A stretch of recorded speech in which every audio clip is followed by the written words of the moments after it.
stretch, huh? Oh, and here's a nice one about singing loudly. One time, Radharani was singing about Krishna's glories, and all her friends became stunned. They became like stones. But the stones began to melt in ecstatic love. This is the power of Radharani's singing. She can make stones melt. And when we hear the singing of the devotees, they can make our stone-like hearts melt also. That's the thing. Because the devotees are full of love for Krishna. Then, gradually, it softens the hearts of the people who hear them singing the Maha Mantra. And then when their hearts gradually melt, they also become devotees. So, crying loudly. Sometimes, when the gopis hear the playing of Krishna's flute, they begin to cry loudly, because they're feeling separation from Krishna. They can't help it. The gopis don't like to hear the buffalo horn. When the cowherds go out into the forest, they blow these buffalo horns and it calls all the cows to come. And the gopis don't like to hear that, because it means Krishna is going away for the day. He's going out in the forest with the cows. And so they're not going to see him for a while. And they don't like to hear that. But they love to hear Krishna's flute, especially when he's coming back and he's or calling them out into the forest at night for pastimes. They like to hear that. Sometimes Lord Shiva, if he hears Krishna's flute, will begin crying out into space so loudly that the demons' wives all have miscarriages. That's Lord Shiva. Yawning. So sometimes the devotees will feel, especially when chanting, Have you experienced this in the morning? When chanting, all of a sudden you'll feel like this overpowering urge to yawn. And it's not an ordinary yawn, it's like this big yawn, right? It's almost like a whole body yawn. That's a symptom of devotional ecstasy. Neglecting the presence of others. For example, when we're performing Sankirtan or any devotional activity, and we happen to be in public, sometimes people will look at us, like, who are these crazy madmen? Who are they? Why are they doing this? But we don't care. We neglect them. Why? Because they don't understand what's going on. They have no idea. And they can't measure the actual status of a devotee. There's a nice story about this in Bhaktivinoda Thakur's book, Jaiva Dharma. He's talking about a sannyasi. And the sannyasi one day shows up at the ashram of the Babaji. And he's writing about Jagannath Das Babaji Maharaj, his guru, in a covered way. So the Mayavadi sannyasi shows up at their ashram.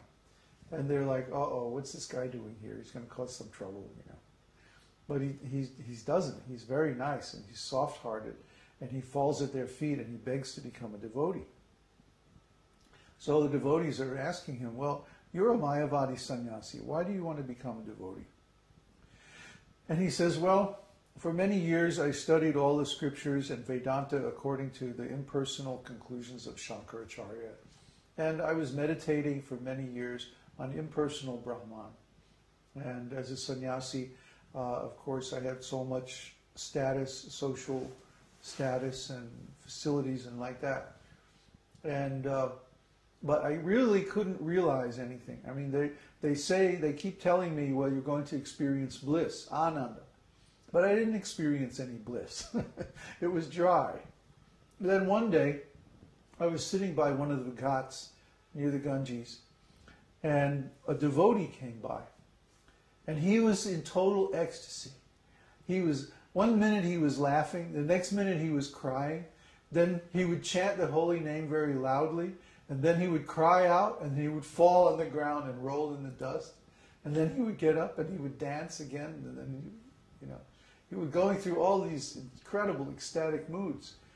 And I said to myself, this is Ananda. This is happiness. This is bliss. And whatever I have experienced is just nothing. It's just dry. So I should become a devotee. He said, I thought about this for months. Every time I would sit down to meditate on the impersonal Brahman, I would see this devotee in my mind's eye. And then I would just think, everything I've done, everything I know is just useless. So after thinking like this for a long time, I decided to come here and to search out the real devotees. So just see how the heart, even of an impersonalist, can change by being exposed to the association of devotees. See, their hearts can melt just by hearing the crying of the devotees in ecstasy of the devotional service of the Lord. So what else have we got? Drooling. Sometimes Narada Muni was chanting and he became stunned. And he would just be like, stand, and he would drool. And I know from experience that when this happens, it's because Krishna is revealing himself within.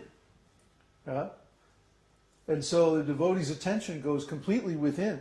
And he loses track of his material body. He doesn't even think about his material body anymore. And so he can become stunned.